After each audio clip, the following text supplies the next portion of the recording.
Bismillahirrahmanirrahim. Assalamualaikum warahmatullahi wabarakatuh. Semangat pagi.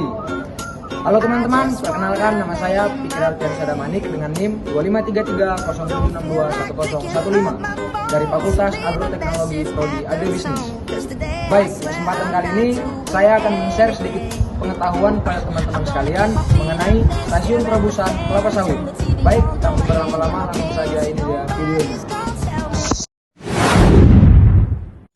Sebelum kita masuk ke penjelasan prosesnya, kita harus mengenali terlebih dahulu apa itu stasiun perebusan kelapa sawit. Stasiun perebusan atau sterilizer station adalah bagian penting di pabrik kelapa sawit yang bertugas merebus atau mensterilisasi TBS atau tandan buah segar menggunakan uap panas bertekanan tinggi. Proses ini berlangsung di dalam alat besar berbentuk tabung yang disebut sterilizer. Stasiun perebusan juga merupakan salah satu proses paling kritis dalam pabrik kelapa sawit.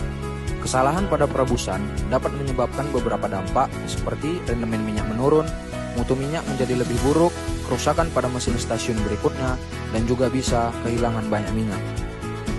Kita juga harus mengetahui fungsi-fungsi penting dari stasiun perebusan, yaitu menghentikan aktivitas enzim lipase, melunakkan buah sawit, memudahkan pemisahan antara buah dengan tandannya, mengurangi kadar air dalam buah, membunuh mikroorganisme dan mensterilisasi buah, dan juga melunakkan inti sawit atau kernel.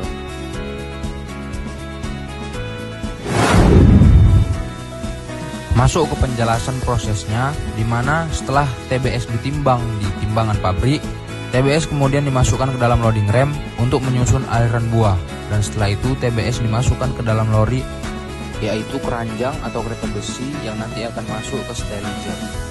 Lori harus diisi penuh dan rapi supaya pemanasan saat perebusan bisa merata. Setelah pengisian TBS ke dalam lori pun dimasukkan ke dalam sterilizer, di mana sterilizer adalah tabung besar yang bisa dibuka tutup dan berfungsi seperti panci presto raksasa. Di mana lori ditarik masuk ke sterilizer, di mana pintu sterilizer ditutup rapat, pintu dikunci untuk menahan tekanan dari uap.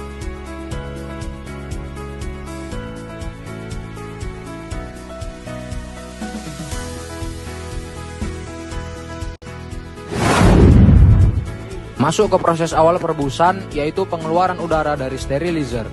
Sebelum perebusan dimulai, sterilizer harus mengeluarkan udara di dalamnya. Karena udara yang berada di dalam sterilizer itu menghambat panas sehingga uap tidak bisa masuk dengan sempurna.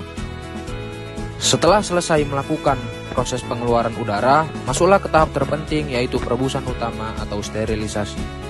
Di mana sterilizer akan diisi uap bertekanan tinggi dengan suhu sekitar 130–140 derajat Celcius. Suhu setinggi ini membantu mematikan enzim lipase, melunakkan jaringan buah supaya mudah lepas dari tandan. Untuk waktu perebusannya, itu berada pada kisaran 70–90 menit. Durasi waktu ini dapat memastikan panas secara merata dan semua tandan benar-benar matang secara sempurna. Masuk ke tahap selanjutnya, yaitu penurunan tekanan.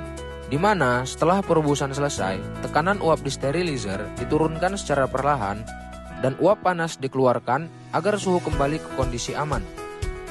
Tekanan harus diturunkan secara perlahan karena jika dibuka secara langsung bisa sangat berbahaya. Setelah penurunan tekanan selesai dilakukan, pintu sterilizer akan dibuka dan lori dikeluarkan. Pada saat tekanan sudah nol, pintu sterilizer dibuka dan lori ditarik keluar dengan alat penarik yang disebut dengan winch. Buah yang sudah matang dibawa ke proses berikutnya, yaitu thresher.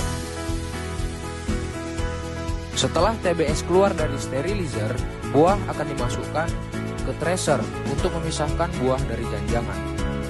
Di mana ciri TBS yang sudah direbus itu warnanya lebih coklat dan buah mudah lepas dari tandan dan daging buah lebih lunak.